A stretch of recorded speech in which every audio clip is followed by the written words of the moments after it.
later. So please follow the naming format I have prescribed.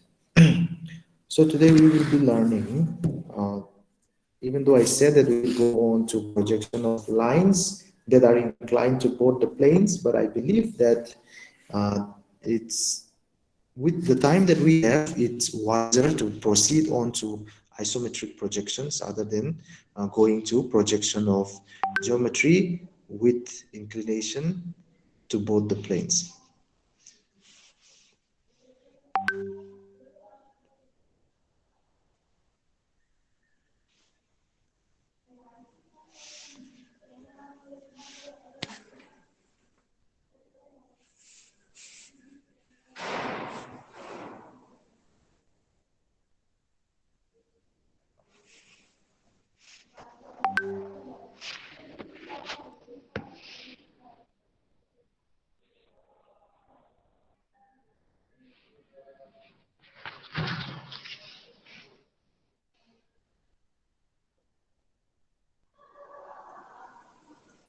All right, I hope my screen is visible.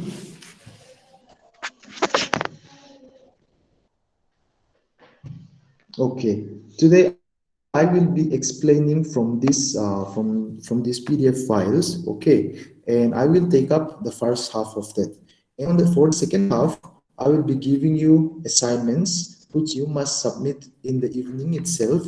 And whatever we do today need not be included in your portfolio. Okay, so that means that projections of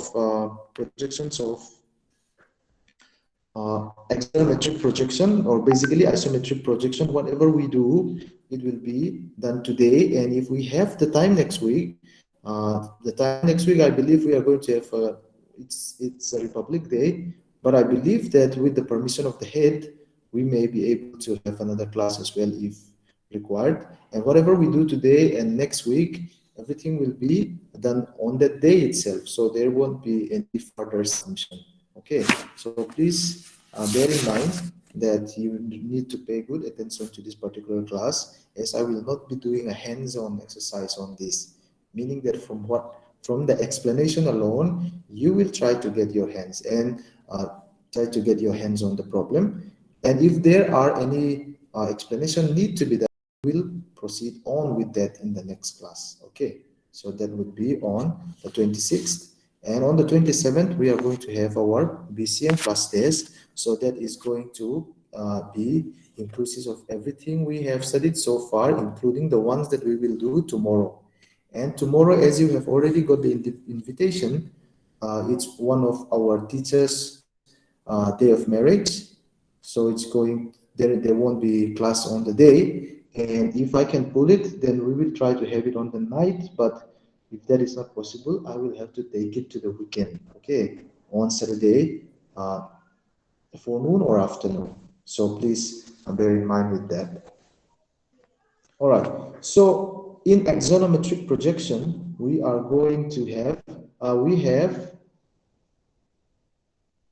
trimetric, dimetric, and isometric projections. Okay, so let me go through this sentence. An axonometric projection is a type of single view parallel projection used to create a pictorial drawing of an object. All right, so it is a parallel projection. Parallel projection meaning?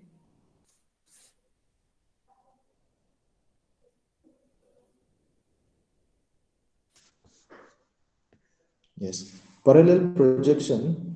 If your phone is small, you can pinch and zoom it a little bit, but I believe that you can read it. And if you're looking from a phone, I'm not sure if your phone supports a in full screen mode in seeing someone else's screen. But if you are looking in a in a portrait mode, tilt your phone and put it in a landscape mode, and that will be slightly better. Okay, the best view would be if you are using a tablet or a laptop or a PC. But then, if not, rotate your phone and put it in landscape mode, and you will be able to see it better. Okay. All right. So axonometric projection is a type of single view parallel projection used to create a pictorial drawing of an object. All right. So this is a single view. In the second semester, we are going to learn multi-view projections, and probably I may go back to isometric projections in the second semester as well, because these two are related, as in from multi-view projection, we can have a isometric projection or another axonometric projection. So we can have that combination. So probably if we don't have the time to do that in this semester, we will go back in the semester, we'll go back to these particular points. All right. So we have three types of projections in axonometric projection. We have triametric. Triametric projection is an axonometric projection of an object so placed that no two axes make equal angle. Okay, no two axes make equal angle with the plane of projection as shown in the figure below. Diametric is when two die means mostly we use die for to say something that is in couple or that is in pair. Two of the axes make equal angle, and isometric is when three axes make equal angle. All right, so now let's see this. In this projection, we have a projection of cubes, right? We have a projection of cubes. We have three cubes here. The first one is projected using trimetric projection. So now let's see this. Let's all see the axis. Now we have this axis going down, and this going up. All right. So when we have this axis, let's see the angle between these. They are all different. 110, 120, 130. They all make 360-degree, obviously. And in the next, we have diametric. Diametric means two, right? Two angles are the same. So we have 110, 110 for this, and 140 for that. In isometric projections, we have all of the axes inclined at equal angle to each other. So we have, that means 360-degree divided by 3 is 120-degree. So we have 120-degree. All right, so that means that when we make this,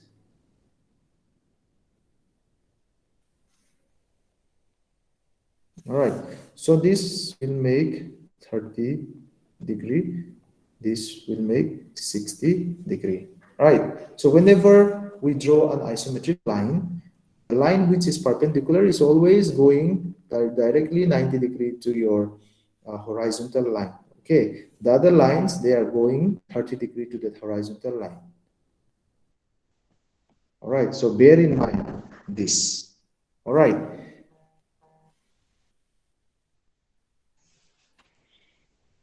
So we are not going to do projections of trimetric, diametric, and isometric, sorry, these two. We are only going to focus on isometric projection. All right.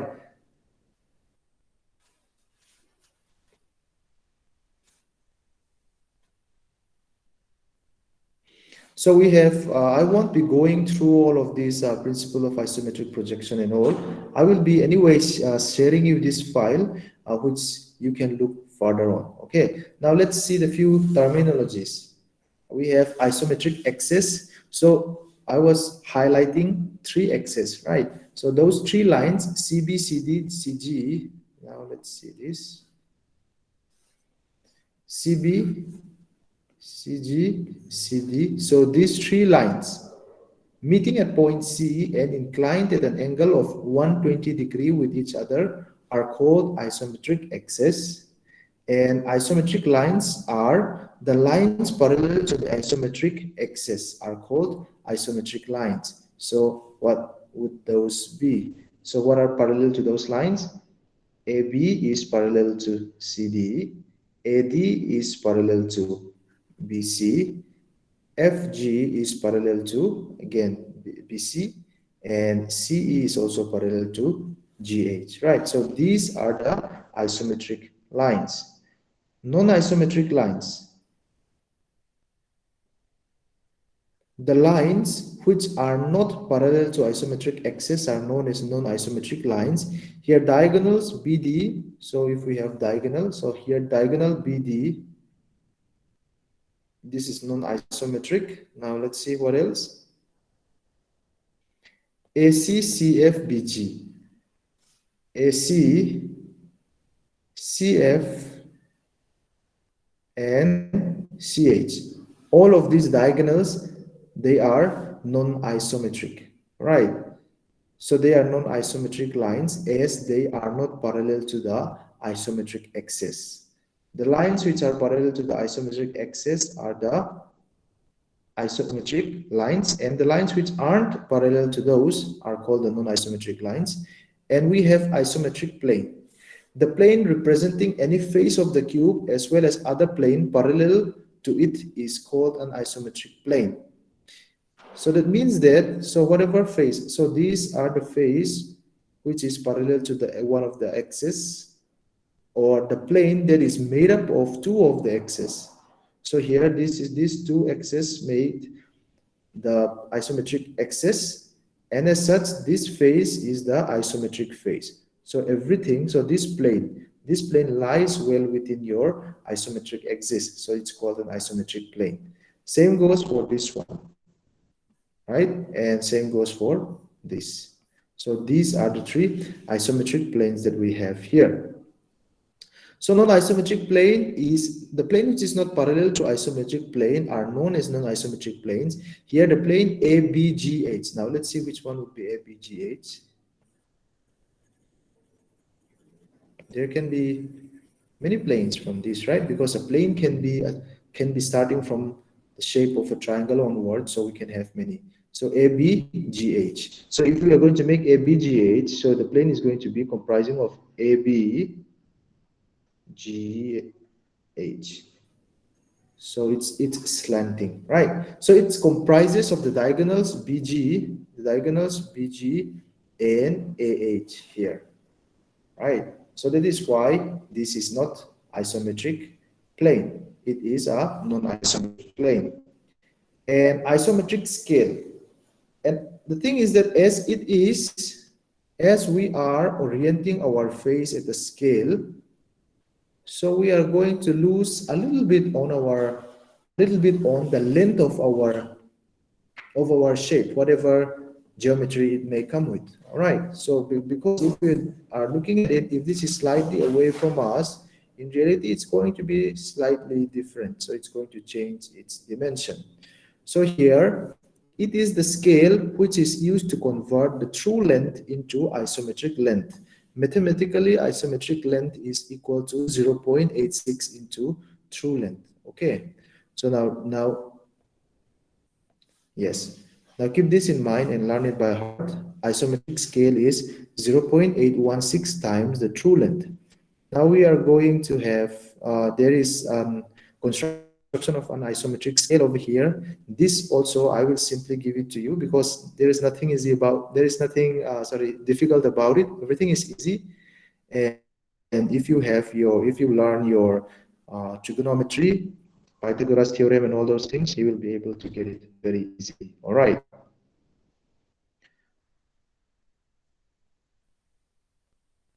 Okay. Now we have isometric projection and isometric view. All right. So here we have the scale, and when we say construction of isometric scale, so it caters up till here. Okay.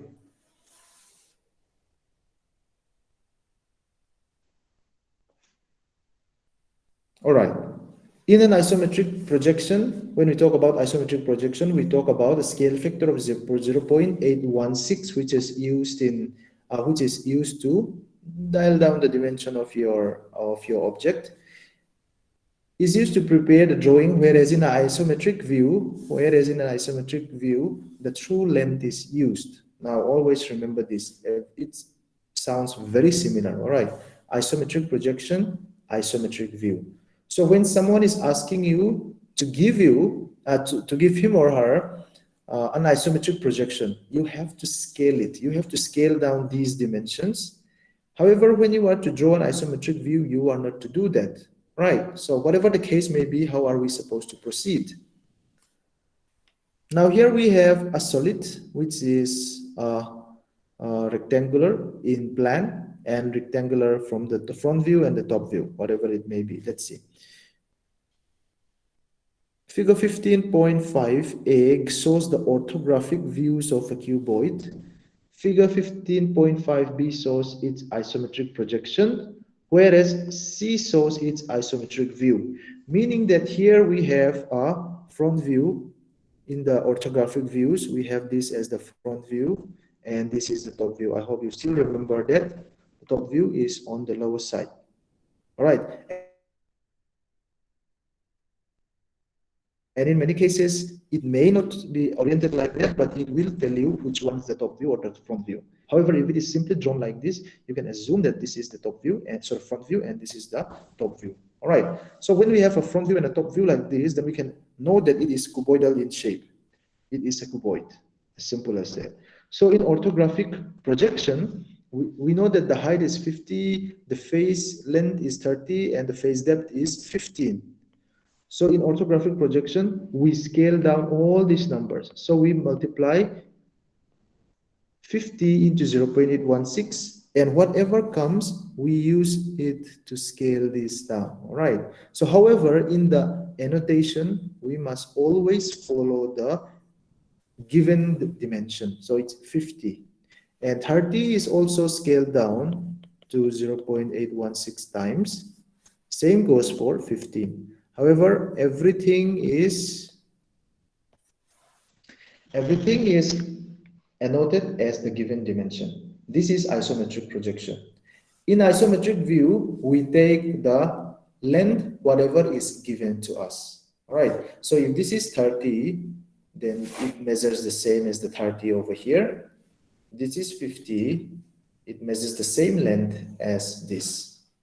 All right. So most of the time we may go for isometric view, especially in this, but there can be examples with isometric projection as well, which we will go through. All right. So far, so good. Any question?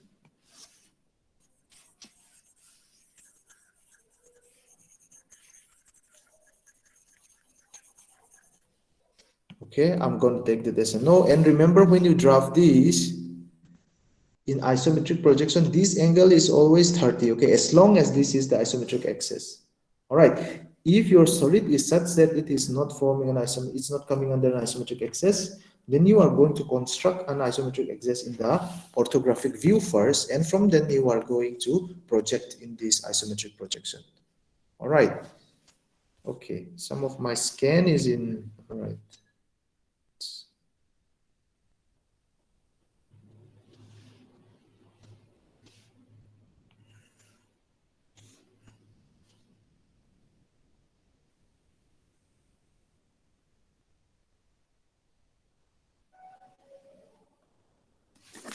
All right, I'm going to rotate my screen. Just a minute.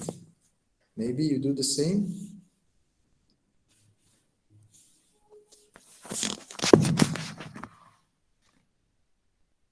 All right. So in isometric view of planes, we have this as the length, okay? And this is the height. So now we can have three axes, right? Three planes, three axes, and three parallel isometric lines as well. So we have this. So we can have vertical planes. We can have projection of a planes which is standing, or let's say which is in the vertical position. So when we draw such, when we project such object, then it will stand something like this, right? And when the plane is sleeping, so the horizontal planes are more or less like this. Okay, so this forms the top, and you know the orientation can be both ways. So this forms the bottom part, or let's say the side part, and the orientation will be, it can be different in these two ways. The top or the horizontal planes can have an orientation like this, meaning that the length goes in this direction, whereas in this the length goes in this direction. All right. So we have, let's say, draw an isometric view of a square of side 40 mm kept in a vertical position, in A vertical position, and in B horizontal position. All right.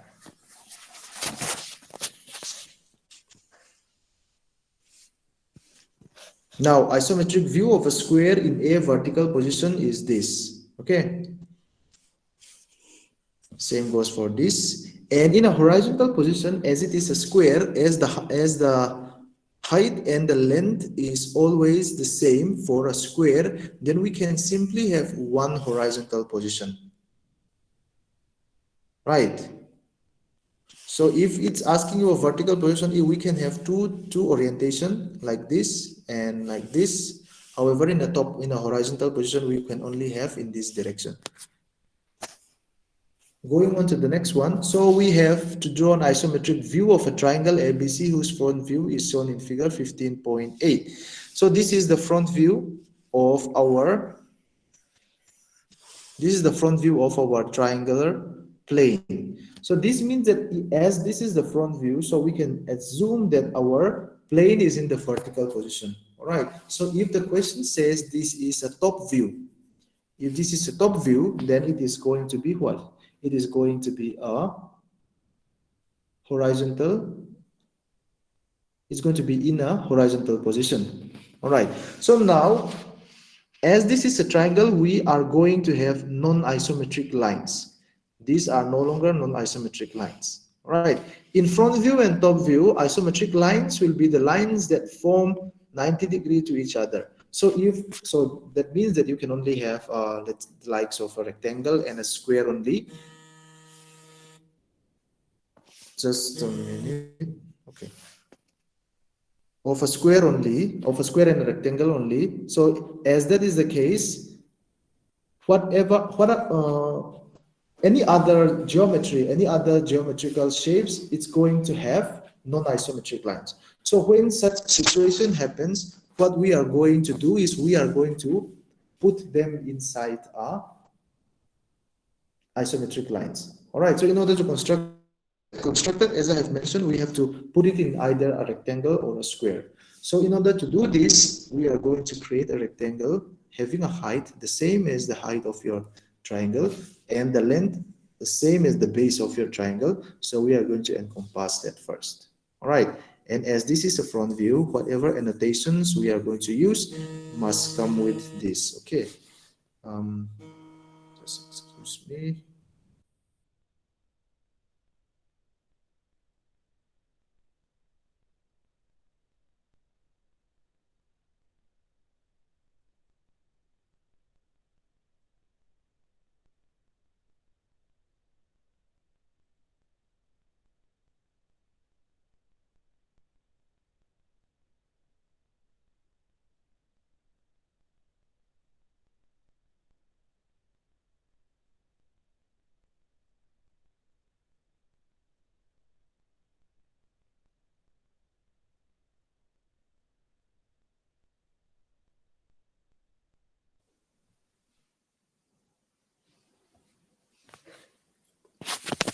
All right.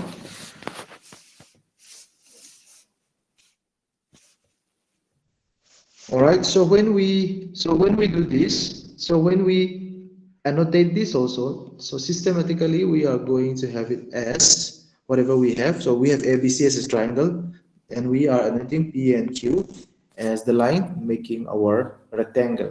So as I have mentioned, when we go to the 3D projections, when either be isometric, or but in the axonometric projections, our small letters come in in larger alphabets, right? Capital alphabet, sorry.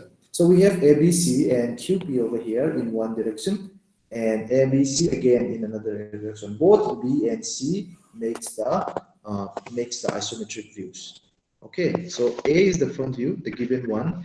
B and C are the isometric views. All right. So if we have, let's say, a pentagon, so if we have a pentagon like this, so what we will have to do is that we'll have to encompass it within a square or a rectangle, whatever that may come. All right, and we'll have to project that. If this is the front view, then we are going to have two views, two isometric views facing like this. And if it is a top view, and as per the condition of your formed rectangle or square, if it is a square, then it's going to have one horizontal position isometric view. And if it is within a rectangle, then it's going to form a, it's going to have two horizontal position isometric view. All right, so now we have another example. Draw the isometric view of a quadrilateral ABCD whose top view is shown in figure so and so. So we have this as our top view of our quadrilateral ABCD. So as it is a top view, that means that we have this. So now this is the question. Okay, so this is the given diagram wherein we have to draw its isometric projection. So we have a base which is presumably parallel to one of our axes. So we are going to base it on this one, which is 60. And the other thing, the other lines are inclined at a certain angle which is not given. However, what else are given is that we have the dimensions of how these are being. So we are making the rectangle, right? We are making the rectangle. And then we know the points where these are situated with respect to the points that are making the isometric lines. All right, so once we get this dimension as given in this diagram, so we know that point D particularly is 25 unit vertical probably this is in mm, 25 mm above it, and also 15 mm towards the right of the point Q. Same goes for point C. Point C is at 15.50 away from Q. All right. We don't need two coordinates for point C because it is directly lying on the top, right? We need 2 points for the coordinates of the point D because it is lying within this triangle. As point C lies within the axis, we simply need to know its dimension, its distance from either point Q or point P. All right, here the question is giving us point from point Q, so we can simply proceed on with that. So we can have two horizontal isometric views. So one view is corresponding to AB situated in this direction, and we have AB situated in this direction. So whatever we do, as these are isometric views and as they are not isometric projection, we need not scale them. We did not scale all of the dimensions. So AB will be the same as 60. So AQ and BP, they are 40 mm going in 30-degree each like this. And we make the rectangle first, right? We make the rectangle first. So from the point Q, we are measuring, and then at 50 mm, we have the point for point C. And how do we measure point D? So from for point A, we go 25 mm towards this direction. And from point Q, we go 15 mm towards this direction. And following a line parallel to the isometric lines, we are making a point by letting those two constructed lines cross each other, and we get D. So when we get these points C and D, we eventually can join them and get our desired isometric view of the given geometry. Now, yes, we have a hexagon. All right, so in a hexagon, we have an isometric view. The isometric view of hexagon of whose surface is parallel to the horizontal plane and a side parallel to the VP. So we are given specifically certain conditions. All right, we have to draw isometric view of a hexagon of side 30 mm whose surface is parallel to the horizontal plane and a side parallel to the VP. So if a surface is parallel to the horizontal plane, so that means that it is floating above the horizontal plane. It can be sitting on the horizontal plane, it can be floating, but it is not standing. Okay, it's not vertical to the horizontal plane. And we have a second condition, one side of the hexagon. So out of the 6 sides of the hexagon, one side is parallel to the VP. So we can have a top view like this. Our top view is like this. So it is, there will be a vertical plane over here, or our XY line. And our front view is going to be a single line. And we do not need that. We only need one profile. So it is this. So a hexagon is formed within a square, and it is like this. But even though it is formed within a square, now let's see this. We have differences even though it's formed within a square. So two sides are having parallel lines, and two sides are having, let's say, corners. All right, so we are going to create two isometric views, which would be two horizontal isometric views. So in the first one, we are making AB run along this. In the next trial, we are going to have AB run along this. So as simple as that. All right. So as this is a hexagon of 30, so we are going to first make a hexagon measuring 30 each in the top view position, and then we are going to construct a square around it.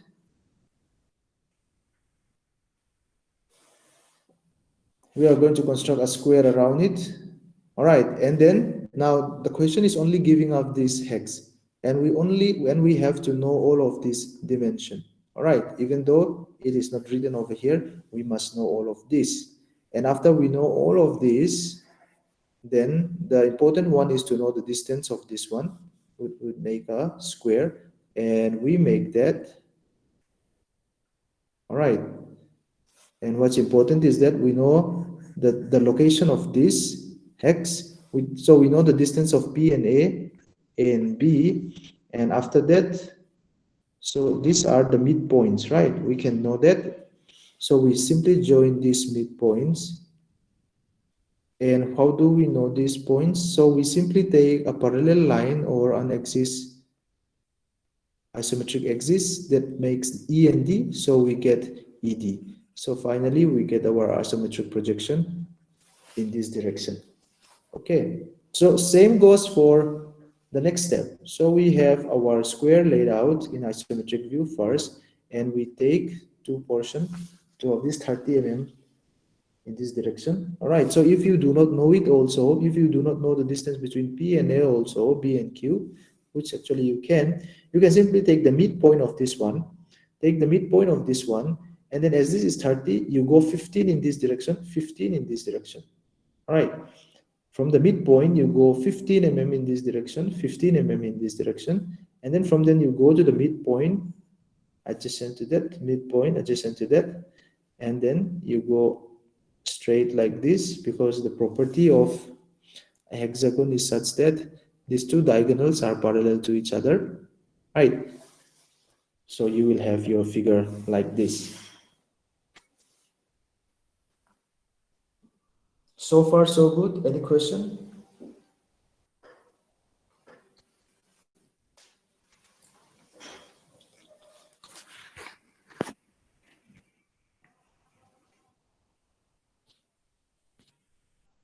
All right, I'm going to believe that you guys have understood. All right, so now we have a question, same as in hexagonal plane, so which is 40 mm, and surface is, now it is parallel to VP and a side perpendicular to the HP. So our orientation is going to be like this. When it is parallel to the VP, that means that it is directly standing on the horizontal plane, and even when it stands, we are going to have one side perpendicular to the horizontal plane. So we can have certain questions like one side is making 45 degrees to the horizontal plane. One side is making 60 degrees to the horizontal plane. When such condition arises, we have to construct a square or a rectangle around your hexagon, and then you are going to demarcate the positions with respect to these points, and that will get you the actual that will get you to the isometric view. So here, as it is parallel to the vertical plane, we can know that it is standing. So when it is standing, our isometric views are going to be vertical. All right. Now when it comes to circle,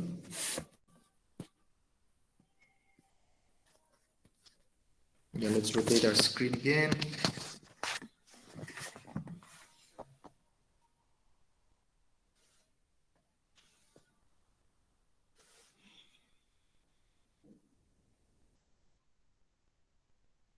So there is one way of drawing a circle, and let's see.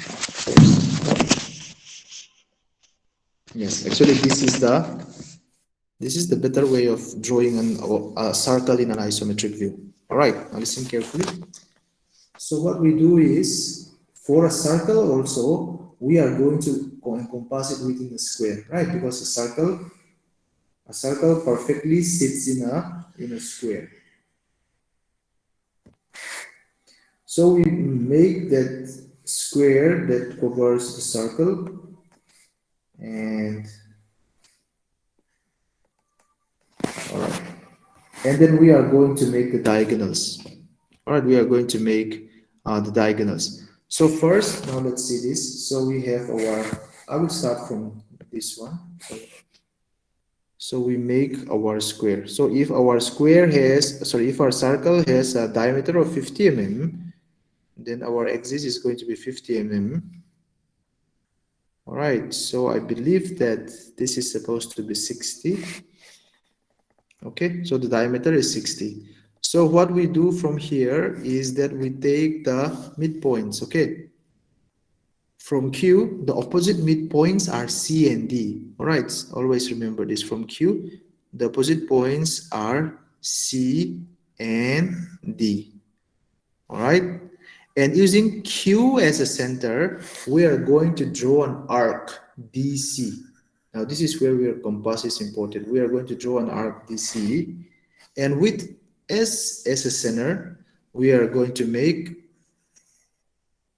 an arc AB, where A and B are the midpoints of PQ and QR respectively. And now we have a new points here, new center. So E as the center, we are going to draw an arc AD, and F as a center, we are going to draw an arc BC. All right, so that makes up our circle in an isometric view. All right, so even in this position also, you have your rhombus. Rhombus as in your square will now be a rhombus if you put it in isometric view. And then from the corner, and always the starting corner is always going to be the ones with the obtuse angle. Okay, when we have a rhombus, we have two acute angles and two obtuse angles, so we always have to choose the obtuse angle. So from this obtuse angle, AQP with Q as the center, we draw QC, where C is the midpoint of RS, and QD, where D is the midpoint of PS. And then with Q as center and C, we draw an arc CD. All right, same goes from S, we have this, and we can draw an arc.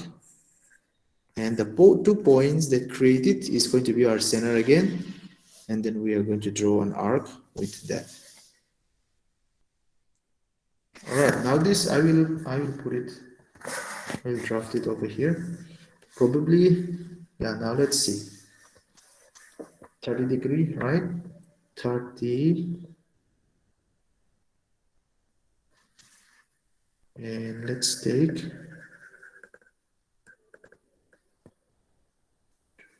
4 units.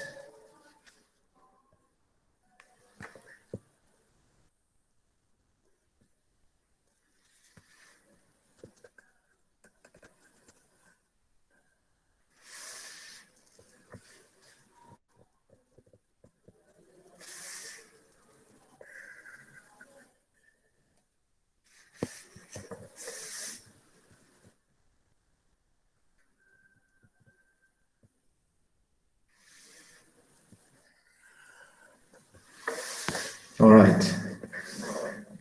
So now using these two, okay, these two,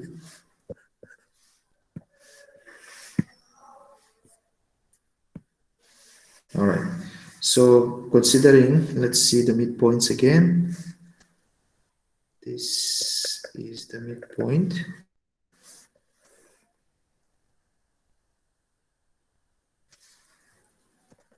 Midpoint.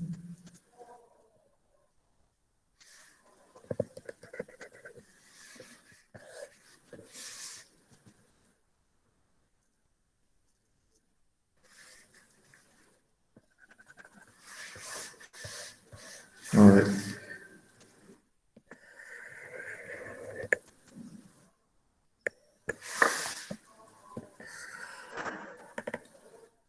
So we draw this, okay. And then using this point as a center, we draw an arc.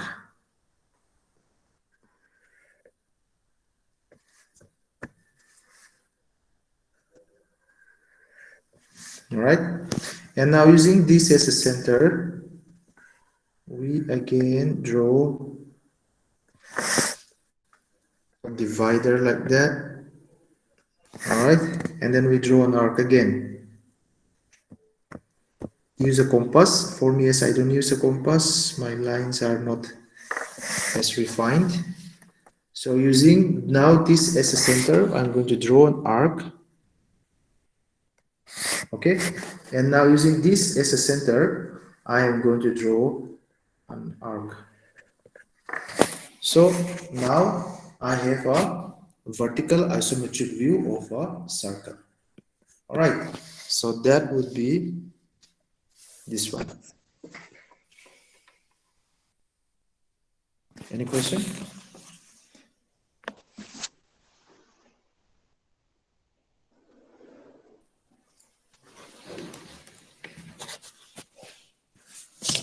All right. Now I will go on to solids. Isometric view of solids is nothing but isometric views of different planes that are connected to each other. I believe that if you have understood that concept I just explained and a few examples, then none of these are going to be difficult. However, when we have certain conditions like this example, we have to follow those conditions strictly. So we have to draw an isometric view of a square prism. So as I have mentioned before, a square prism is nothing but a cuboid. Okay, a square prism of base side 40 mm and axis 60 mm. Right. That means that the base is 40 by 40. Easy as that, and the height or that axis is going to be 60.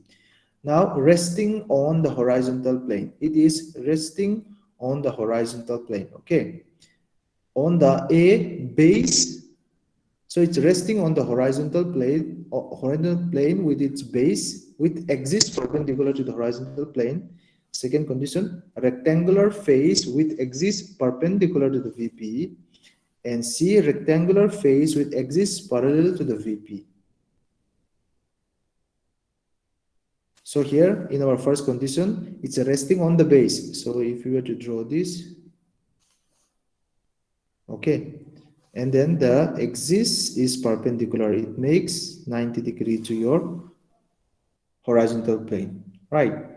So in the second condition, it's resting on its base. It's no longer resting on its base, it's resting on its rectangular face.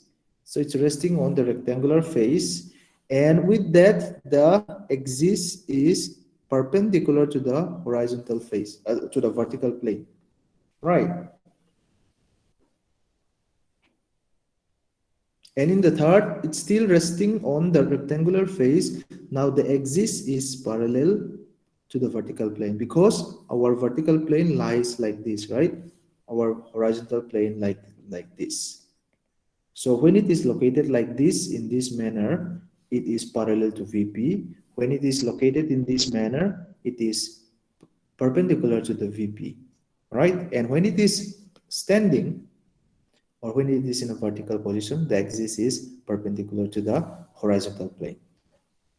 Right. So here in this type, we have, actually you are free to put annotations as per your wish. So in projection of solid, we used to keep the alphabet in the lower part and the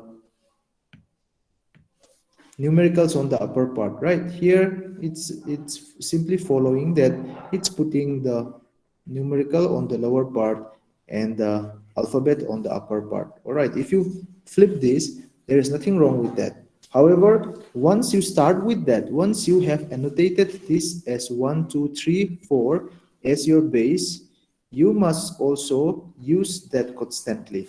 All right, So if this is one side, then whatever it is, you have to use either 1, 2, 3, 4, or 1, 2, 3, 4 on this side. You should not use as 1, 2, 3, 4. All right, the rectangular side can no longer be a 1, 2, 3, 4. Either of the two square sides are going to be 1, 2, 3, 4. Okay, so as simple as that. And in isometric views, all the annotations are in capital letter. Now, this is isometric view of a solid containing non-isometric lines. Right, compared to projection of lines and points and basically projection of planes and solids, isometric projections is it's kind of easy. All right, it's the fact that we are bound by a 120-degree axis or 120 or 30-degree line. It makes projection of things easier. Now we need to have these squares or rectangular isometric lines or isometric axes whenever we are going to project non-isometric objects with non-isometric lines. All right, so our problem is draw the isometric view of a hexagonal prism of base side 30 and axis 70 mm. The prism is resting on its base on the horizontal plane with an edge of the base parallel to the VP. All right, an edge of the base parallel to the VP. Let me repeat the question. Draw the isometric view of a hexagonal prism of base side 30 and axis 70. The prism is resting on its base on the horizontal plane with an edge of the base parallel to the VP. So now we have a prism whose axis is perpendicular to the horizontal plane, right? Because the prism is resting on the horizontal plane, right? So when the base is resting on the horizontal plane, it means it is parallel to the horizontal plane. So whenever a base of a solid is parallel to one of the sides, then it is always going to be perpendicular to that particular side, okay, to that particular face. Whenever a base, right, in solids, when I talk about base, then I talk about the face that creates the profile. When the base is parallel to the horizontal plane, then the axis is perpendicular to the horizontal plane. All right. In that condition, we can have many other things, many other orientations, or many other inclination with respect to the vertical plane. So that is why our question has continued, our problem has continued and tell us that the base is parallel to the VP, one of the edge of the base. So we have 6 edges for the hexagonal base, right? So that means that one among these is parallel to the vertical plane. So that is why we are orienting our first edge parallel to the VP, and then we continue on like this. Okay, so here our example, as it is no longer projection of points and planes, it's not writing something like XY line and the front view or something like that. Okay, but when we look at the annotations, as it doesn't come with dashes, we should be very sure that this is a top view. All right, if it comes with dashes, then that means that it's a front view. All right, so here we have our top view of that hexagon, and when you draw this line a parallel, when we draw a line, a horizontal line, that means it's parallel to the vertical plane, and then we can proceed on with our hexagon with an internal angle of 120 degrees each. And then after that, we make our square, right? We make our square. Now, what do we do here is that we annotate like this.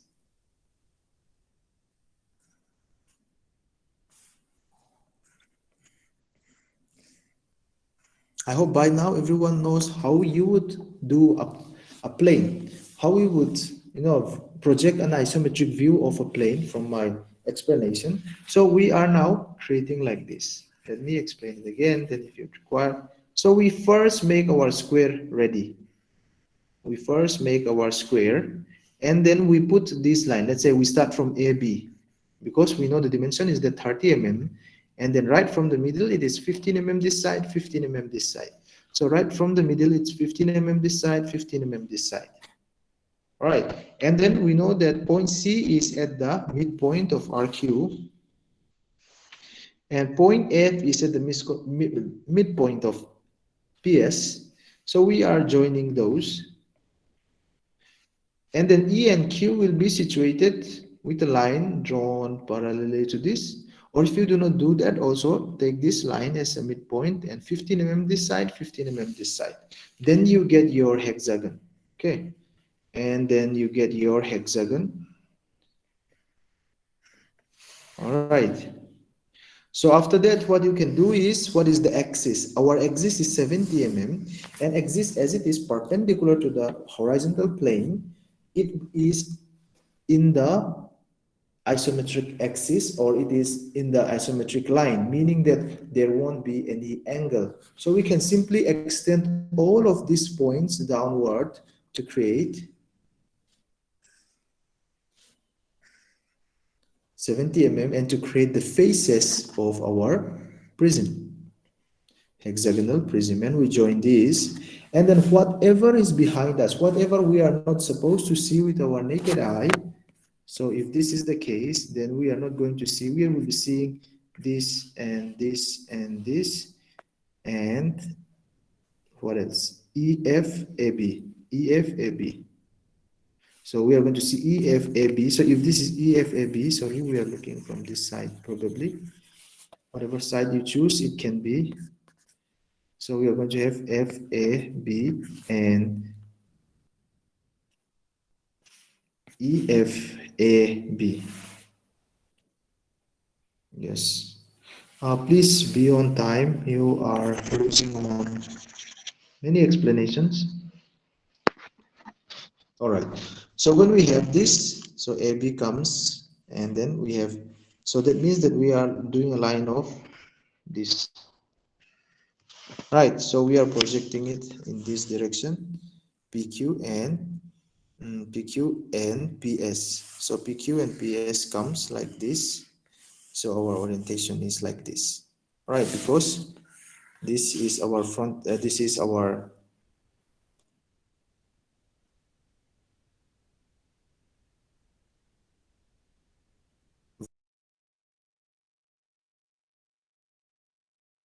vertical plane in top view. So the vertical, all right. There is a bit of a lag as I can see. Is everyone clear? Any question?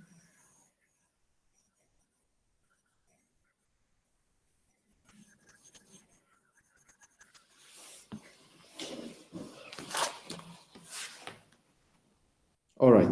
So in other scenarios, what you can do is that if you are making this as A, B, C, D, E, F, instead of having A1, B1, C1, D1, E1, you can have it as A, B, C, D, E, F, and then you can use 1, 2, 3, 4, 5, 6 as the base also. There is nothing wrong with that, okay, in this nomenclature. However, in projection of points and sorry, in projection of solid, we tend to put A, B, C, D on the lower part and 1, 2, 3, 4, 5 on the upper part. So if you stick to that also, there is nothing wrong with that. It would be less confusing for you if you proceed with that. All right, now we have a pentagonal prism. All right, it's not yet a pyramid, it's a prism.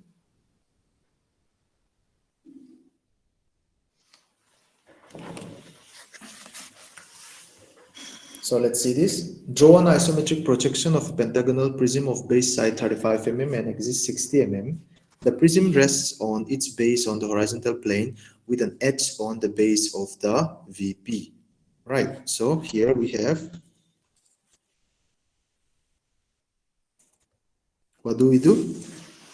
We read the question carefully, and we have a pentagonal prism of base side and axis 60 mm. The prism rests on the base on the HP. Rests on the base on the HP means parallel to the HP. Parallel to HP means axis is perpendicular to HP. All right, as one of the face, meaning the base. when the base is parallel to the HP, then that axis is perpendicular to HP. However, when the prism rests on its surface, not the base, one of the rectangular face, if it is resting on one of the rectangular base, rectangular face, then it is going to be perpendicular to the VP. All right. Then we have one edge of the base parallel to the VP. So that means that we are going to have our pentagonal prism in the standing position. All right, in a standing position like this, okay? And then we are going to have one edge perpendicular, parallel to the horizontal plane. All right, so when we draw this, when one edge is parallel to the VP, so you may be questioning, why is it not like this? Let's say something like this, like the edge is parallel at least to the VP side. So in top view, this is our XY or the principal axis. And so why is it not like this? Why it is like this only? Actually, if you have proceed like this also, it is still the same. Okay. If you proceed like this also, it is still the same. As long as there is an edge, as long as one edge of the pentagon is parallel to the XY line or parallel to the VP, then it's going to be correct. It's just that this face, the face is going to be on this side. All right, so it will be probably something like this instead of this. Okay, now we have our top view ready, and we simply project our front view from the base. You can do this. You can start from the base also, okay, not from the bottom. Sorry, not from the top always. You can start from the bottom. And once you have projected A, B, C, D, E, then you can simply draw the axis line, okay, 60 mm line above, 60 mm, 60 mm, 60 and 60 mm, 60 mm, and simply join the rests. And you are going to form your solid, as easy as that. All right, so always know the size of your, sorry, the dimension of your axis. And it's simply, whenever we talk about prism, it's a simple protrusion, which it's a simple extrude of your base. Okay. So whenever we draw the square first, the isometric angle is always the one that is important. So this would be 30 degree. All right, as always. And here you can see one thing you must always consider is that you can always try, and here you are making your, here in this drawing, the dimension is being made as if it's sleeping, right? And here also it follows the isometric plane. It's sleeping on the isometric plane, so that, you know, enhances your drawing. If you can follow this, you can do this. And if you simply write 60 over here also and 35 over here also, fine. But you know, your annotations are not gelling with your drafting, with your drawing. So if you can, please follow this. And the type of annotations that you have followed so far, you can do that. So instead of having an arrow, you can have a tick like this, architectural tick, and it can be written in the middle also, 35, something like that. All right, and you must always put your dimension, your annotations within a construction line. All your drafting must be like that, especially more important even in the time of examination, because it takes a little bit of your time. So you have to be, you know, fluent with it. You have to master those, such a way that you answer all of these things in the stipulated time. Here probably, okay, it's asking us a isometric projection and not a view. Right, it's asking us an isometric projection and not a view, so we must probably scale it down to 0.86. Now we have an isometric view of a cylinder of base 50 mm and axis 60 mm. So when we talk about cylinder, we are talking about a circular prism, right? So we are going to draw two circles in isometric view. Okay. So it will be like this. Here in the drawing, so here in the problem, we have isometric view of a circle of cylinder of base 50 and axis. We have two conditions. The axis of the circular is perpendicular to, in the first condition, HP, in the second condition, VP. All right. So when it is perpendicular to HP, then it's standing. When it is perpendicular to VP, then it is sleeping, or we can say it's spiking out of the vertical plane. So we will have this. So in this particular annotations, or in this particular illustration, it is first drawing the circle as per the conditions we have described, and it gives the axis, and then it simply draw like that as well. All right. So here, when you do that, it may not be as easy as that. All right. You will have to take this point B and get it to the axis, and then point C to the axis, and point B to the height of the axis, and you'll have to draw. If you do not draw your square also, you need these points. All right, basically your point D and your point B is important. So from here you take the midpoint of this, right? This is the axis. So using this as an arc, and using this as an arc, you draw this line, and from here also using this, you draw this. All right, sorry, you have to emulate what you have just done on the base. All right, when it comes to circle, it must be done like that. All right, so even in this also, what it does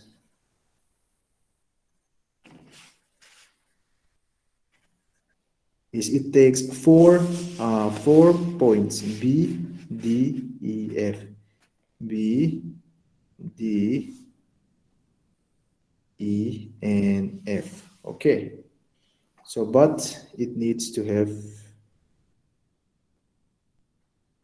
a line at least like this. So in order to know that line, we need to have a line over here, and a line over there, a line over there, and a line over here. So we need to know the midpoint over here. So somehow you have to emulate that. Same process repeated twice for the base as well as the top. All right, so what happens is that here you can see that the lines behind these two are actually dotted lines. They are dotted lines because they are not visible from here. So whenever you draft this, you may not be sure which one would be behind, but a rough theory is that take it from the middle of over here, and everything behind it is not visible. So if you are going to construct it, you can construct first with a very thin pencil, let's say 3H or 4H, 3H or 4H, and then above that, when you do it, let's say the likes of HB or 2B, then you can simply make this line thicker and the rest in dotted or dashed lines.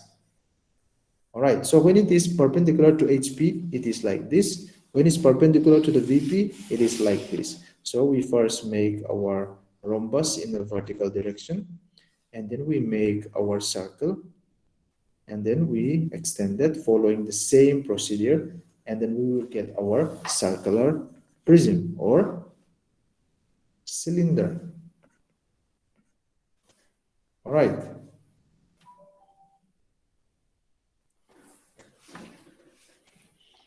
Now we go on to a pyramid. From a prism, we have a pyramid. All right, pyramids are very easy. Easy in the sense, even if it is a cone also, you don't have to draw two circles like the base and the top of the base and the top. The thing is that as it tapers, as it has an apex or a tip, as it has that, then we can simply know the axis and the central point or the midpoint.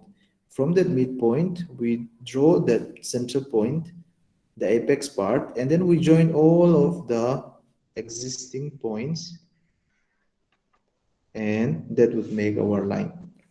Okay, so we simply first encompass our geometry within a square or a rectangle, and then we draft that, and then we take the axis height from the center, and then we join those lines.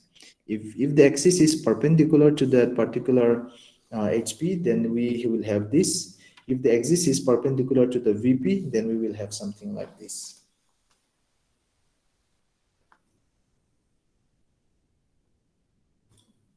Same goes for cone, as I had mentioned. It starts off with the same process as you would for a cylinder. It's just that instead of a cylinder, now we'll have a tip, an apex, and then from there,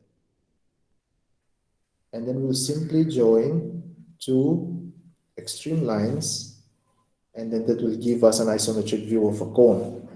All right. You may try to rotate in many directions, but then the view, as long as it is perpendicular to the horizontal plane, then the view, the isometric view is always going to be the same.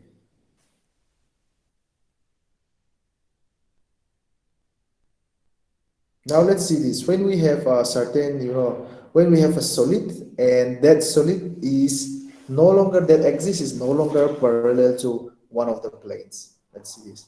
A triangular prism of base edge 40 mm and axis 60 mm has an edge of its base on the horizontal plane. The axis is parallel to the vertical plane and inclined at 30 degrees to the horizontal plane. Draw the isometric view of the prism in stated condition. All right. So in projection of solids, if the question is like this, draw its projections, it will be the question will end as draw its projections. And then we will simply have a projection like this. This is the end of it, right? As simple as that. But then when it asks us to, when it asks us to draw its isometric projection, then we have to take a lot into consideration. All right, I will explain this, but uh, this will not be important for your exam. All right. Now let's see this. What is our first condition? Our first condition is saying that it has an edge of its base on the horizontal plane. So when it is not a corner and when it is an edge, we want to make that edge on the right hand side, right? So we start with this one edge on the right hand side because it is where when we tilt it, when we push it a little bit, it's going to remain intact. It's always going to touch the ground. So we have it on the right hand side and it is perpendicular to the vertical plane. All right. So now we complete our triangular profile like that. And then we have our front view. Now the front view is going to remain the same. And the important is that here we have our axis. Okay, where do we locate the axis of our triangle? Then it's as simple as if you draw angle bisector or segment like this, then you will have your center over here. Then that is your point of your axis, and the axis line will go on like this. And as it is, as the axis is inclined at 30 degrees to the horizontal plane, so we entirely tilt it like this and let this make 30 degree. So we'll have our front view and we'll have our top view. Still remember, ABC is still on the lower side, 1, 2, 3 is on the upper side. Right, so we have this.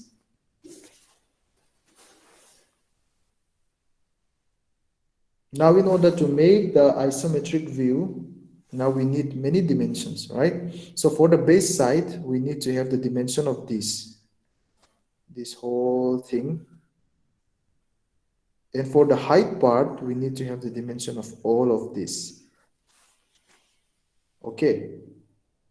So, and we need to know the location of all of those in the orthographic views. So meaning that our base from point A, our base is going to be starting from the line PB, all right, PB. So when we draw this PB2 here, sorry, PBQ, 2 is actually over here. So PBQ line is here. So this dimension PB is the same as this PB. The reason is that because this is in the isometric plane, right? This is not going to be in the isometric plane, so we did not take the measurement of this one. But we know the line PA. PA is going to be this one. And we are going to, yes, we are also going to need that. All right, the height for whatever height we are taking, sorry, for whatever height we are taking, we are going to take this. So this is important. For height matter, the front view is correct. Mm, for the top view, its position with respect to the top view, then this part of dimension is important. All right, so now A is going to be situated at a certain distance of this. So the reason remain the same. Sorry, that dimension remain the same. All right, and from this point to this point, we are going to get point A. From this point to this point. All right, I hope you get that. The location of point A is taken height from this to this, we get this, and its depth from point B to this. So we get our A. So when we get our A, then we have our line AB. And also, as this BC is in the, as BC is perpendicular to one of these, to the one of these planes, then it is in the isometric line, right? Parallel lines, sorry, horizontal lines and vertical lines in isometric views, orthographic views are always in the isometric lines and axes, okay? So BC makes an isometric line, all right? And then finally we'll have AC as well, like that. All right, now what do we need? We need to have B2 or C3, this line, okay? So where is it located? It is located right at the very edge. So at Q, we can start. And what is the height? The height is this one, right? So from here, we take this height and then we'll get point 2. All right, the moment we get point 2, we can join BQ. All right, now we have to locate point 1 again. All right, what we can do is when we know point 2, as 2 and 3 are in the perpendicular line over here, then we can simply make an isometric line over here and we'll get the point 3. So in order to get point 1, what do we need? So we see that point 1 is at the apex height. So it's going to be at the very top. And its position is going to be from point 3. Okay, point R is the top part. So from point R, we go this much. All right. So from point R, we go this much. And from here also, we go this side again. From here, we go again, and then we get point 1. Okay.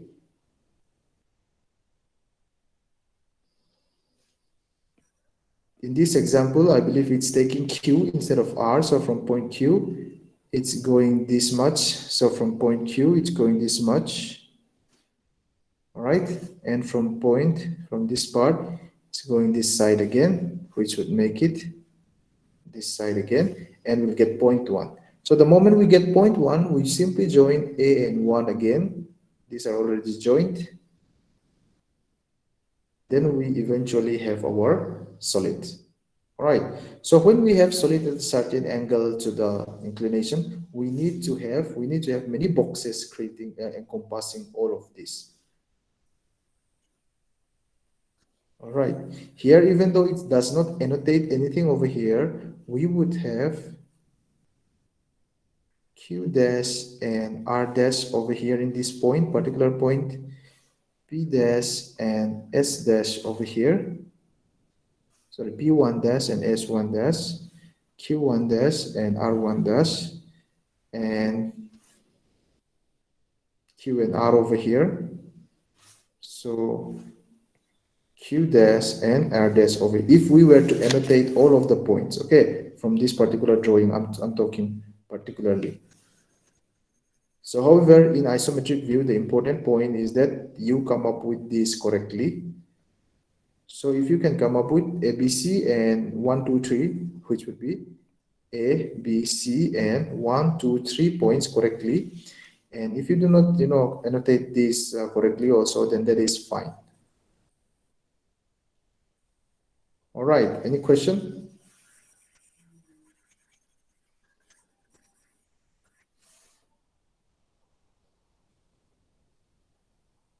All right, the first step is to know how to come up with this first.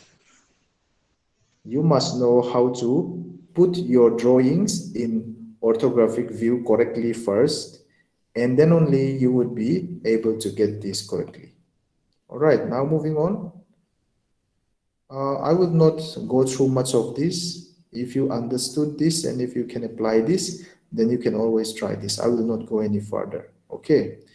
An isometric view of truncated solids, as I have mentioned, truncated solids are the frustum, right? So truncated solids are also the same, just that you need to know that it's something which is chopped off. It's a cone which is chopped off. It's a pyramid which is chopped off. Draw the isometric projection of a frustum of a hexagonal pyramid of base side 40 mm, top side 25 mm, and height 70 mm. Right, the frustum rests on the base of the horizontal plane. So we have a top hexagon of 40 and a bottom hexagon of 40 mm and a top hexagon of 20 mm side, and the height, meaning that it's like the axis is 70 mm. So from the drawing itself, here you can take you can have this is a hexagon, so it's not very difficult. So you can have your hexagon, your first hexagon ready, right? And this is going to make 40 mm. Everything is 40 mm, right? 40 mm. And the next thing, how you would proceed, there can be many ways, but one way I will be telling is that you take the midpoint. All right, so you make the you measure each of any midpoint that you want to, any midpoint that you want to. All right, so okay, before that, what you can do is, before that you can measure the length of this. All right, measure the length of this. You can measure the length of this and make this smaller hexagon somewhere else. The smaller hexagon is made somewhere else, and then you measure this as well. Okay, and you measure this as well. And when you have that, here it's asking you an isometric projection. So if it's a projection, you have to scale them down. If it is an isometric view, you don't have to scale them down.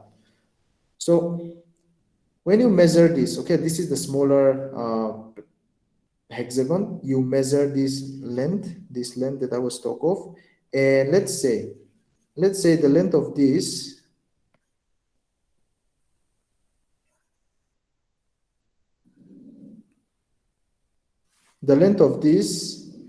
is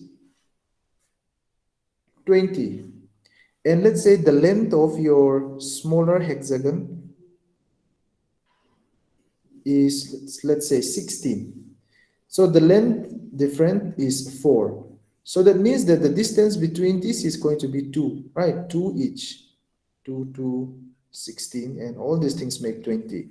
So as this is the case,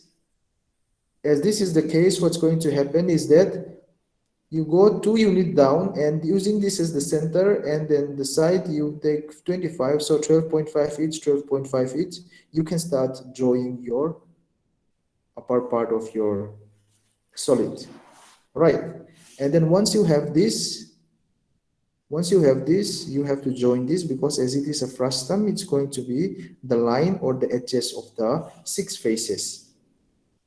All right, now you have this. Now you have now you have your hexagons. Now you have your hexagon actually positioned, entirely positioned.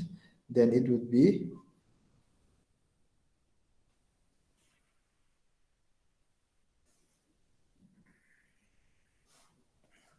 you would make the square encompassing this whole thing. All right, and then you are going to annotate all of this in terms of its position.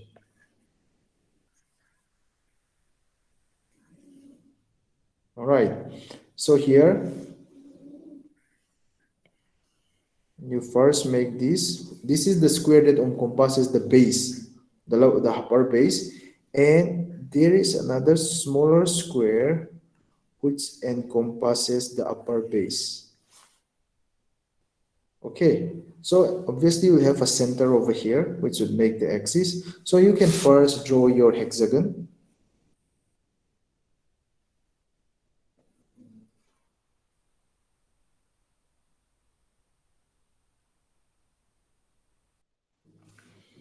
All right, you first draw your hexagon, and right, and then you can, primarily you can do your hexagon first, your base hexagon, the larger hexagon first is drawn first. All right, it's just a bit too hard to see.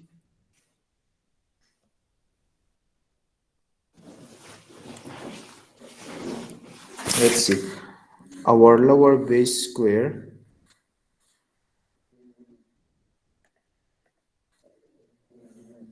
is this, and we have, let's say, our hexagon.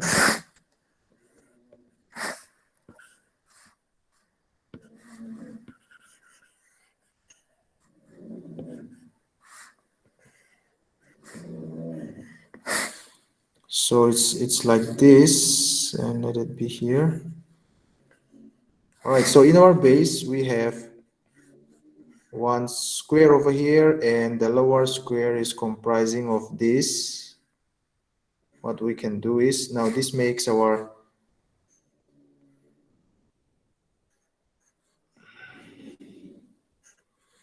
probably our hexagon is like this as well. Okay, so something like that.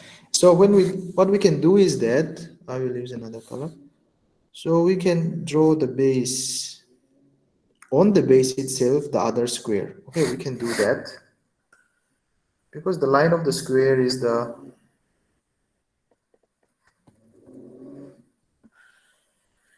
isometric axis, right?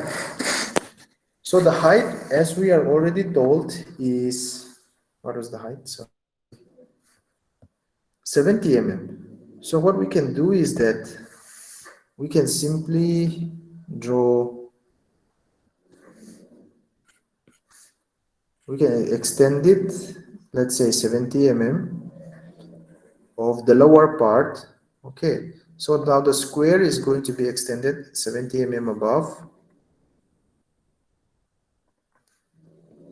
sorry, like this over here. Let's say if this still makes my square. Oh, that seems like it. So within this square, now I am going to have my upper part of my frustum. All right, so now what next? What next is I will simply join each of this. All right, the other, it will be in dotted lines. Now see, even in the base also, this part must come in dotted line, right? So it's always good to start off with a thin pencil and then proceed on. So this is going to be the frustum of my pyramid, hexagonal pyramid.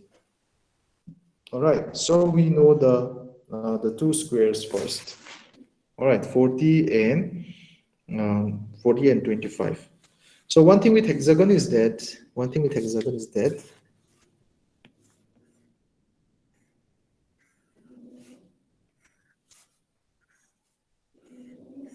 so we have, when we make this, okay, when it's like this,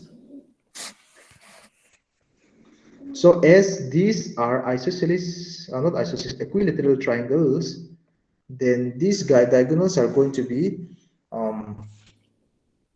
not these, okay, not these, but these are going to be the same as your base side. This will be the same as this. So if that can be taken into consideration, let's see what we can make of. So basically, when you draw this hexagon, the lower hexagon, all right, let's see. So this is going to be the same as this, right? As there is no difference in such, so using this as the same center, as they are both using the same center, if this is going to be 40 mm, so from this point you can start by having a 25 mm sight over here, and then you can proceed on from here, you can proceed on making your hexagon like that. Okay, so using the center as common, you can draw 25 mm in this side, because this is going to be 40 mm.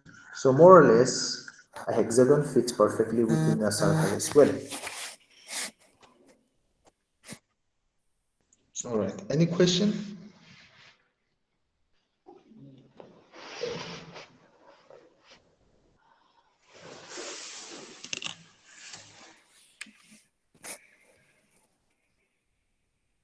All right. Now let's see a cone.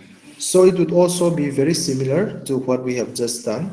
So now it would be such that we have, as a cone, we have a common center, right? So we have a common center. So it's very easy. We make one circle at the bottom, and from the center we extend the axis height, and from that center itself we would be able to make that circle again. All right, so what would be the process, because we really can't make this ellipse, we cannot make this ellipse directly with this center, right? So what would be the process is that this, among this square, it's the diameter of your if you, the diameter, this is 30 mm, okay, 60 mm, so if this is 60 mm, this is going to be 60 mm, right? If the upper part is 30 mm, so this is also going to be 30 mm. So from this center onward you can take if it is 30, then 15 mm on this side, 15 mm on that side, 30, 30, 30, and 15, and then you eventually you be able to make your rectangle or your square. Okay,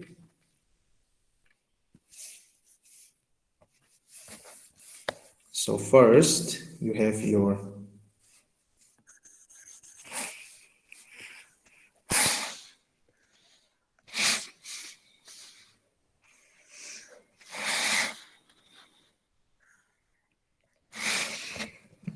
all right, so you make your circle.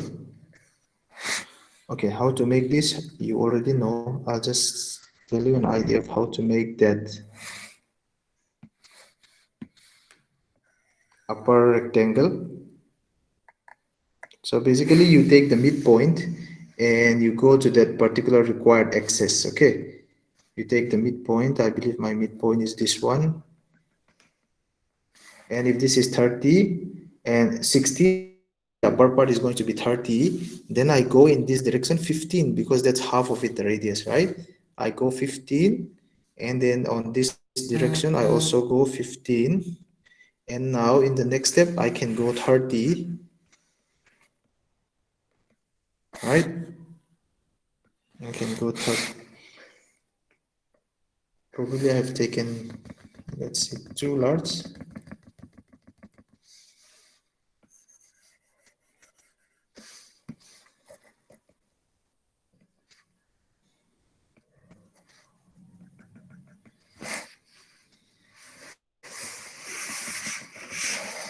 All right, so my upper square will be comprised of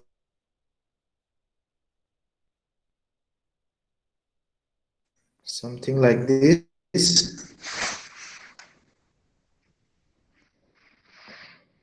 Okay, and then I will draw my circle accordingly, like bisect these two, draw an arc, bisect these two, draw an arc, using this point, draw an arc, using this point, draw an arc. Sorry, I should have used another color. So my upper part of the frustum is like this. From here, using this as a bisector, bisector, bisector, and bisector. Now you draw an arc, draw an arc, and then you join this and you get your cone, frustum of your cone.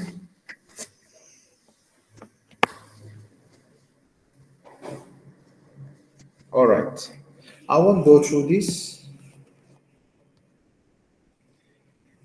Now we have an auxiliary inclined plane, when our solid is cut by an auxiliary inclined plane, we can have different view as well. Actually, section of solids, your seniors used to learn section of solids, and we used to do all of these things. But from starting from you, we have omitted that, so I won't go through this. But an auxiliary inclined plane is nothing but another plane. So we have vertical plane, horizontal plane, and profile plane, right? Apart from that, we have auxiliary inclined plane. So we have another imaginary plane which is cutting our solid.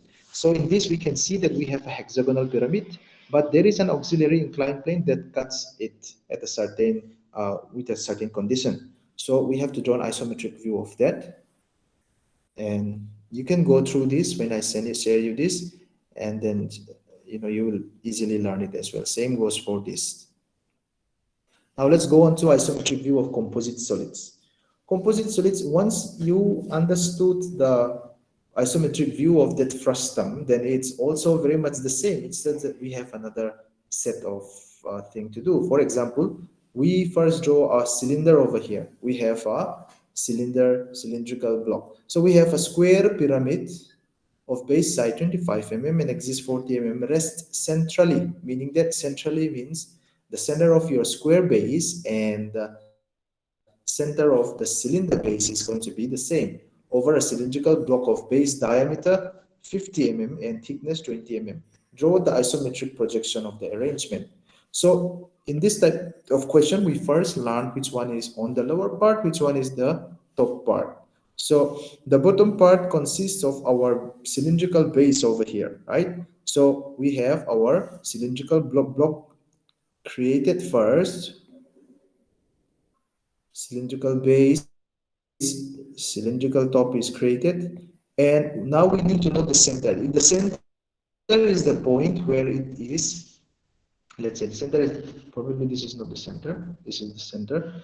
The center is the point which connects the two, right? It lies centrally. So we must be using that central point, and the square base has 25 mm, right? 25 mm square base. So if it is 25 mm, then we must go 12.5 mm on this direction, and then 12.5 on this direction.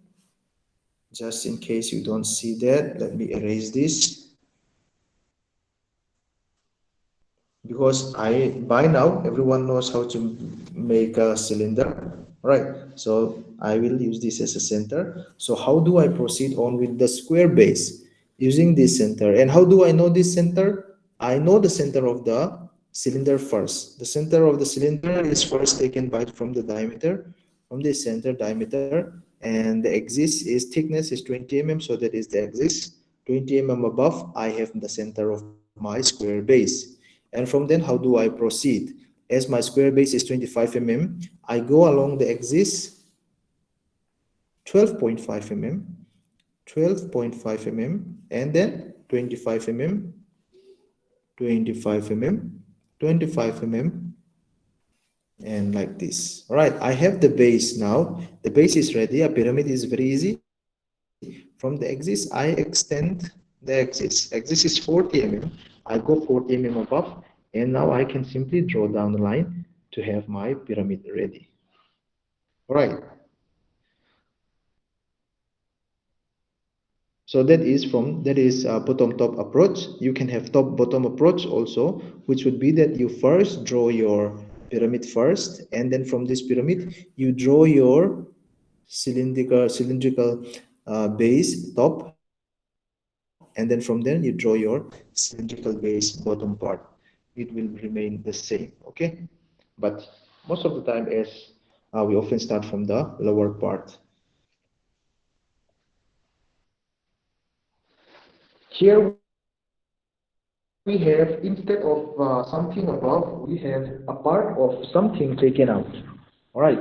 So we have a hexagonal prism of base side 30 mm and axis 50 mm has an axially drilled square hole of sides 25 mm. So we have something drilled out of this. All right.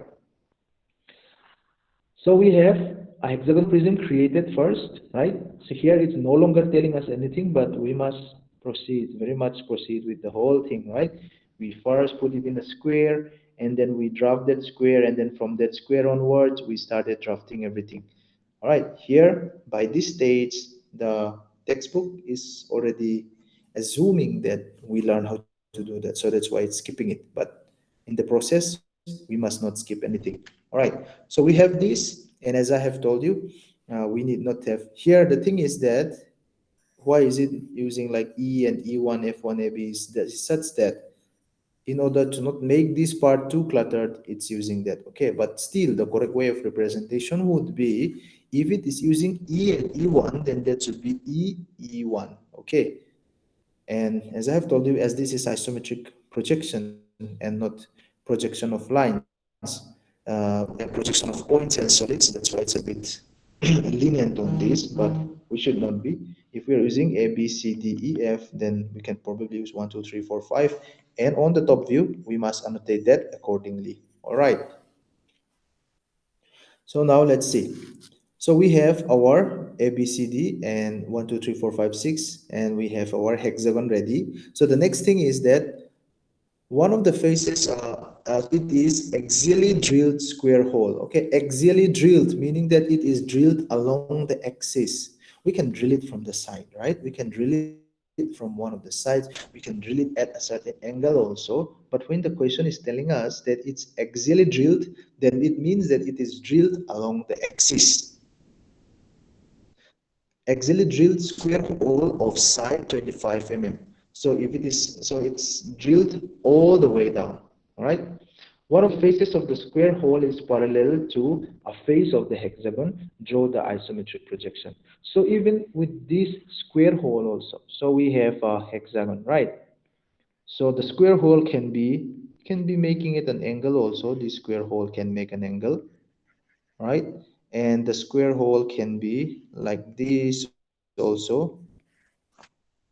So when it is like this, one of the sides is making is parallel to the hexagon, right? So that means that we can start off by something like this. We can start off the top view of the hexagonal pyramid like this, and we can make one side parallel to one side of the square, and we can proceed on with the square. Now our top view is like this, and in order to get our hexagon, then we can simply isometric view, we can simply draw the hexagon like this, and then we annotate the square. All right, so how do we know, how do we do this? Then is it is as it is axially, so we can start from the axis, we can start from this point, from the center, right? As it is a square, then as it is a square of 25 mm, this is 12.5 mm, 12.5 mm, and then so on, it goes like that. All right, just in case someone doesn't know the 12.5 mm I'm talking about, it's from the center of the square. From the center of the square, if you go along the lines, which would be our axis, which will be our isometric axis. So if you go up, then if this is going to be 25, then this is 12.5, right? And this is 12.5. You go, and now we go double, so it's 25, 25, and 12.5, right? So that is emulated over here. So when we have this hexagon, how do we draw the square? We take this center. All right, how do we know that this is the center? Because consider that the square is not present in this stage.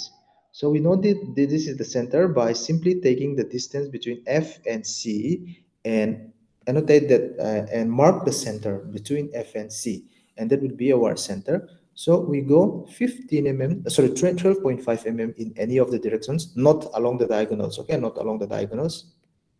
We go along the axis, 25 mm at 12.5 mm like this, and then I can go 12.5 and 25, 25, 25, and 25. Now that makes up that gives us uh, there's the square base. All right, and then as it is a whole, as it is a hole that is drilled, we have to see the lower part, right? The interior part. So we are seeing it like this.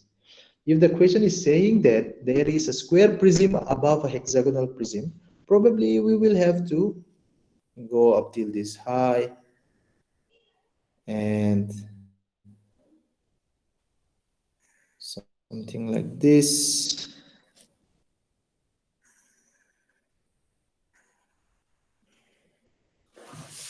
So we will have something like this. But the square prism, it is drilled. The square hole, sorry, the drilled hole is in the shape of a square. So it will be looking like that. Okay. So here we have another thing, a square prism. Now we have a square prism of base so and so on its base on the HP is resting on its base on the HP such that the face is parallel to the VP. A square hole of side 30 mm is made through the prism, right? Through the prism. The axis of the hole and the prism bisect each other at right angles. The faces of the hole are equally inclined to the ground. Draw the isometric projection of the object. So here we have a square prism of base and 60, and we have a square hole of 30. Now it is not axially drilled, okay? It is drilled through the prism. It's drilled through the prism in such that the axis of the hole and the prism bisect each other. So that means that it is going to be the axis, the two axes are going to be bisecting each other. Whenever we say bisect, then we are talking about equally divided. So those two axes, when they meet, the axis of the prism, the square prism, and the smaller prism, they are bisecting each other. So they are equally bisected. Okay, so here that means that it has to be the center has to be centrally on the face, right? So more or less it will be something like this. And then if you project it in the isometric projection, you will have something like this. All right, so this would be important again. All right, knowing the length of your diagonal is going to be important, as now your diagonals are the ones that are along your axis, isometric axis. Okay, so now in another composition we have a hexagonal prism resting above a cylinder, right? So the condition is such that it is resting on its rectangular face, right? So let's see the question. We have a prism of base side 25 and axis is placed centrally, still centrally, on its rectangular face. All right, it's rested centrally on its rectangular face over a cylindrical block of base, diameter 80 mm and thickness 30 mm. Draw the isometric projection of the arrangement. So if it is centrally, then that means that your hexagon, the center of that rectangular face of your hexagon null prism is going to be at the center of your circular base, somewhere over here at that center. All right, so the front view is being drawn first, and then with this front view drawn, so you will have your top view like, sorry, your isometric view like this. So what is that centrally talked of? It is this, like your axis will be here on this particular cylinder, and the face, center of that face will be this. Okay, now we have another composite here. The steps is a bit complicated, not complicated, lengthy. The step is not complicated, it's only lengthy. Okay, do know that it's only lengthy and it's not complicated. So we have a cone first. It is placed centrally on the top of a cube of 40 mm side, which is placed centrally over a cylindrical block. So we have three components in this composite structure. So the lower base, the lowermost is going to be cylindrical block. Above that we are going to have a cube. Above that we are going to have a cone. All right, so how do we proceed? As they are all centrally located, we can start from the top also, we can start from the bottom also. So probably we start from the bottom, all right? All right, we start from the bottom, and we start from the bottom using the square enclosure. Using the square enclosure, we make our circle.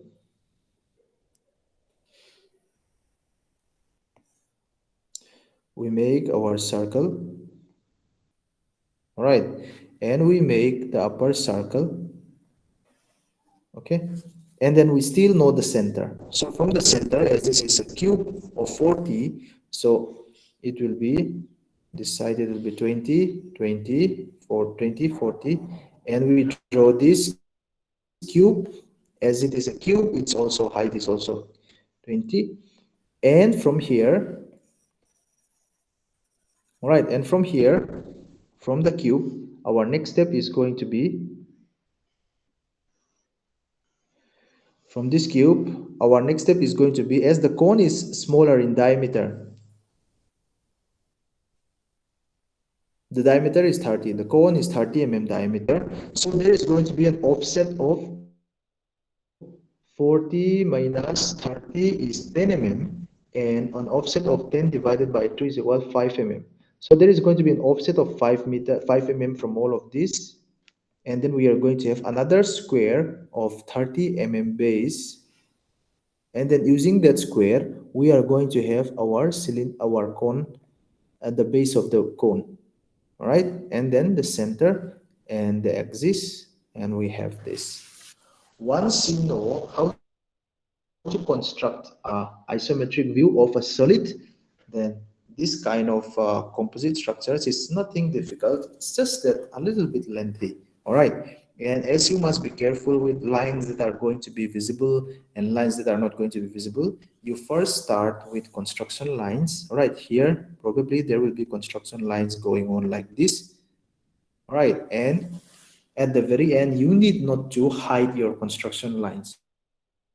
All right, but you definitely must highlight your final drafting lines. Your solid completed lines must be well legible, and whatever your annotations made has to be well well written. So even here also, as the dimensioning gets complicated, you have something like this, that's simple vertical annotations, and you have sometimes annotations like this. Okay, when it comes to annotations, have flexibility. So when you have composite structure like this, then it would be wise to go like this as well. It shows the different thickness of your cylinder, thickness or dimension of your cube, and axis of your cone, right? And the rest, so diameter of your cylinder is given in this direction, the side is given in this direction, dimension diameter of your base is given in this direction. All right, here a sphere. If it's a sphere, then we can't really help it but show it as a circle, because a sphere from almost any direction is going to look like a circle without the shading and everything. It will simply look like that. This is something like a frustum. So it's just that you know the axis and you draw a circle above your sphere, your circle, and then there you have it.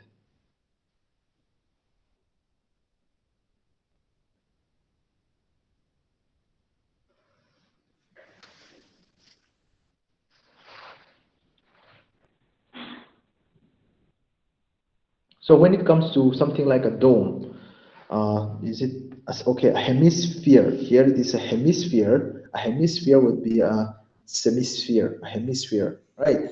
So here what we do is that a hemisphere will now have a base, right?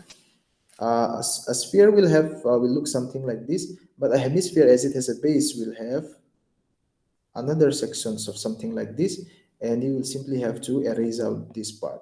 All right, so what you do is that you take your base, you take your base side like this first, and then using this as your using this as your center, and this part as your radius, then you simply draw an arc, and that will give you the hemisphere.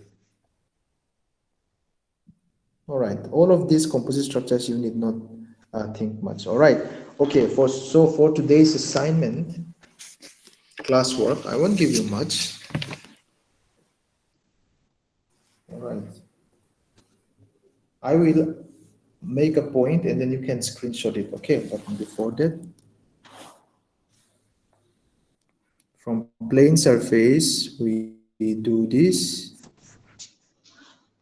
Okay, and now if the question does not tell you to draw like horizontal, isometric view or vertical, you have to know it from its orientation. Okay, in simple solids, let's do this one, 15.9.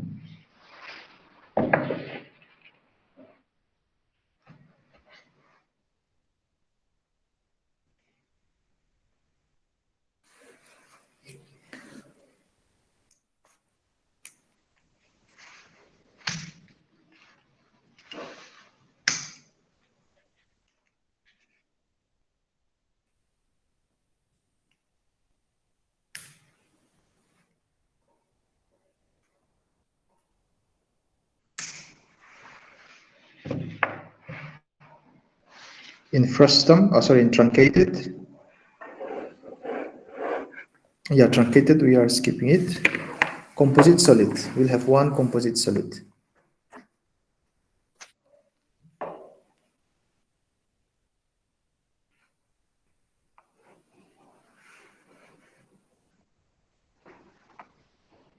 Yes, a very simple one, this one.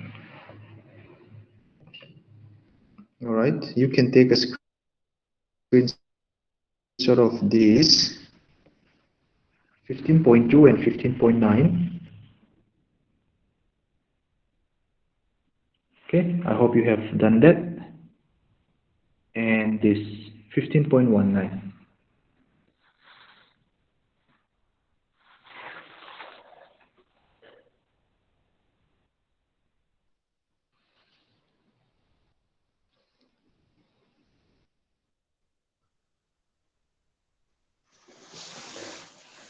All right.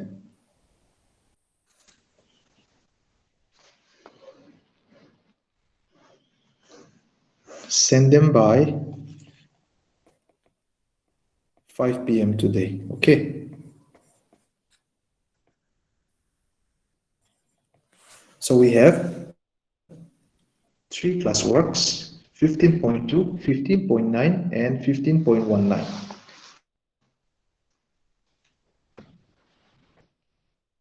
Are we all clear?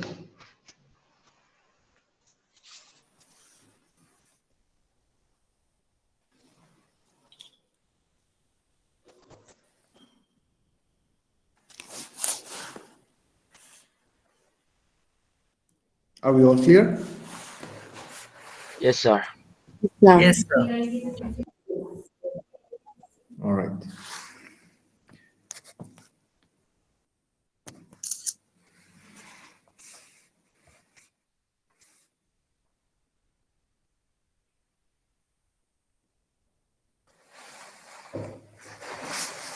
Okay. So when is the date of your submission of your second portfolio? 22. It's 22nd. 20. All right. Good. Okay. So by now, I hope everyone follows the format. So rename your file to AG1 sorry, portfolio 2 followed by your name. Okay. All right. By now, I want latecomers to submit their portfolio 1 as well. Okay. By the 22nd. And in your next BCM class, I will give you the another submission for your BCM. And also the date for your exam or internal exam for BCM is next Thursday. Keep that in mind. Okay. Excuse me, sir. Yes. Sir, I had a doubt relating the portfolio. If we have written, if we have given the title bar like in the first page, like I'm talking about if I'm making a projection of plain sheet, so can I give the title bar in the first page and then in the next page I can just write the sheet number? Yeah, that's what I told. In the second place, write sheet number as well as remarks. Okay, remarks. If there is any remarks or if I have to keep my signature or anything, I have space for that. Okay, thank you, sir. All right. So I hope everyone listened to that. If you have one title and if the title continues on, as in projection of lines is not completed in one sheet, and if you have to continue in the next sheet, you can simply uh, include your sheet number and your remark section on that sheet. You don't have to do the whole thing. Okay. Any other question?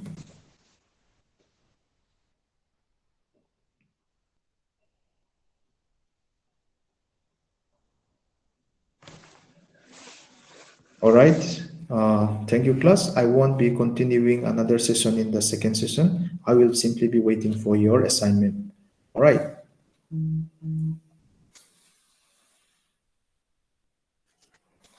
Thank you, class.